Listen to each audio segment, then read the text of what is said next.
Imagina que você é formado em alguma área do conhecimento, ou tem bastante experiência prática em algum tipo de serviço. Provavelmente você já passou por alguma situação que pessoas comentaram algum caso para você, seja de uma atitude corriqueira ou uma situação atípica, e você percebe equívocos de discurso ou de atitude, tanto que, se possível, você dá um esclarecimento e quem conta a história entende o que você quis passar. Mas imagina se algumas dessas atitudes, não recomendadas ou até erradas, são cometidas e podem prejudicar a pessoa de formas inimagináveis, até pelo fato de estarmos num mundo cada vez mais conectado.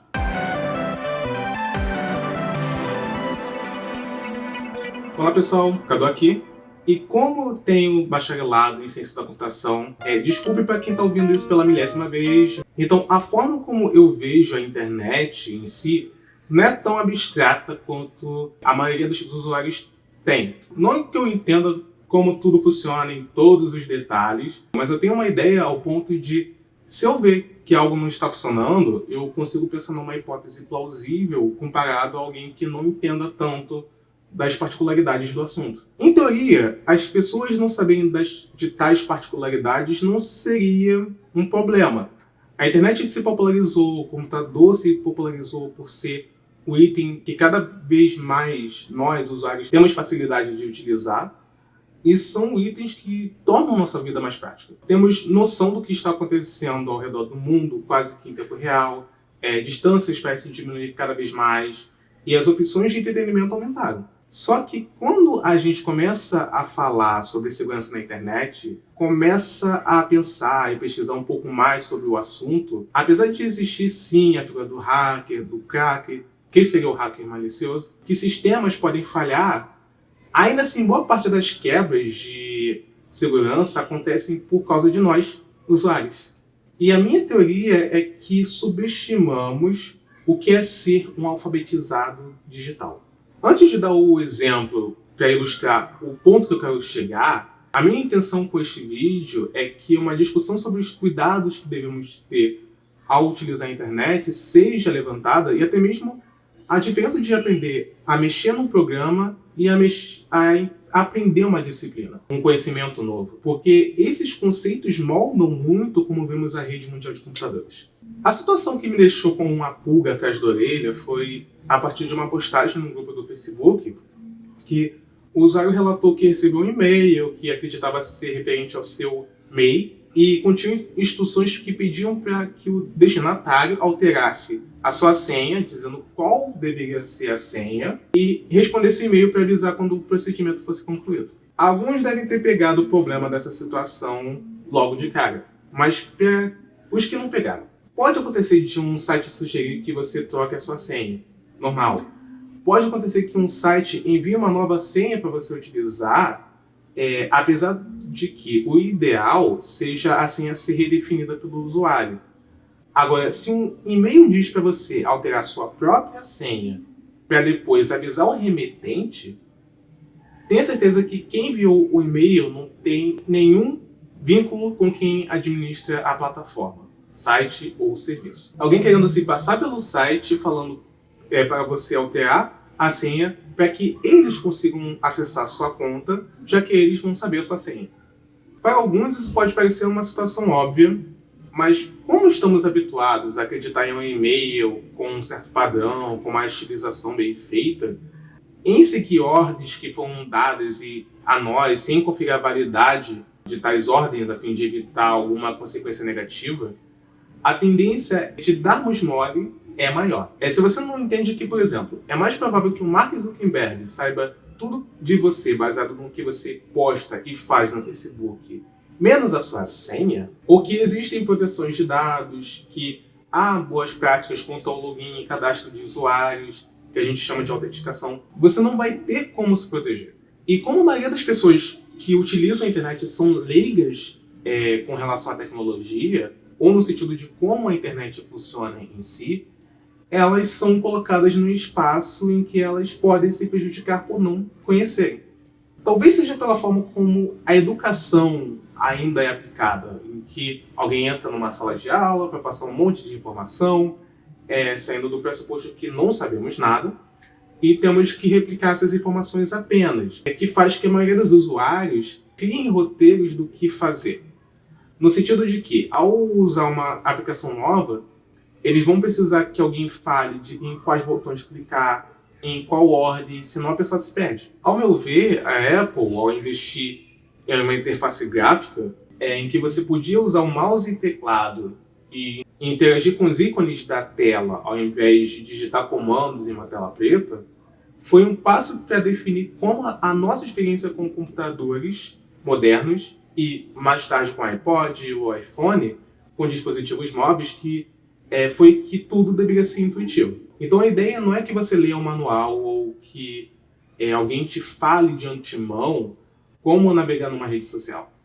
A ideia é que páginas, aplicativos, programas, serviços, tudo siga algumas convenções e as apresente de uma forma simples para que o próprio usuário aprenda por si próprio a navegar. Só que a nossa ideia de que alguém saiba, por exemplo, editar imagens se associe mais a conhecer a ferramenta de manipulação, como o Photoshop, do que tem a ver com em como a pessoa utiliza o Photoshop, se ela consegue fazer a montagem que ela imagina com as técnicas que ela sabe fazer. Eu entendo que é comum acharmos que aprender a editar vídeo, por exemplo, aprender a mexer no Vegas ou no Premiere. Só que saber onde as opções para dividir um vídeo em duas partes não vai garantir que eu vou editar um vídeo bem. Seria o equivalente a aprender a identificar as letras do alfabeto, saber o som que elas fazem, mas não conseguir entender as palavras, não conseguir entender o que está escrito. E como estamos habituados a utilizar as tecnologias, a interagir com os nossos celulares, com a nuvem, a 100 MB, bps, 4K, 192 kbps, vemos sopas de letrinhas que não entendemos e, principalmente, usamos a internet sem saber em quais situações estamos fazendo o melhor que podemos com a nossa segurança e em quais situações podemos estar nos arriscando. Digo isso para qualquer pessoa, em qualquer situação, porque se até grandes youtubers como o Zangado chegaram a clicar em um link que deram acesso ao seu canal a terceiros, tem situações corriqueiras que podem nos complicar. E eu me incluo porque a gente nunca pode pensar que está 100% seguro ou 100% exposto na internet. Então, aproveitando que eu estou comentando sobre alguns casos de fraude cibernética, vale a pena dar algumas dicas, algumas precauções que eu tomo para evitar ser vítima. Não quer dizer que estes são os únicos procedimentos de segurança que você deve tomar, mas podem ajudar. Com relação a e-mails, sempre verifique o endereço do remetente. A parte após o arroba é o nome do domínio de onde o e-mail foi enviado.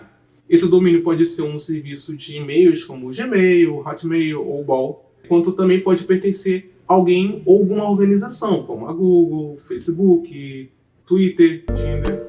Então, se alguma mensagem automática foi enviada pelo site ou serviço que você utiliza, o domínio precisa coincidir com o do site. Então, se tiver alguma suposta cobrança de cancelamento da sua conta Netflix, enviada por um Gmail da vida, finge que você não viu e segue baile.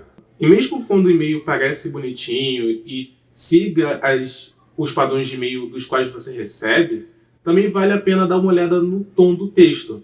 Geralmente, um e-mail com tom alarmista, que te dê uma necessidade de tomar uma atitude específica, que geralmente tem a ver com pagamento ou a acessão em um endereço específico, ou em tom ameaçador, de que você vai perder alguma coisa se não tomar tal ação, tem grandes chances de ser um e-mail falso. Ou seja, não cliquem em links de e-mail assim, ou mensagens SMS, porque aparentemente alguma Carla usou meu número de celular para se cadastrar num banco e ela está endividada.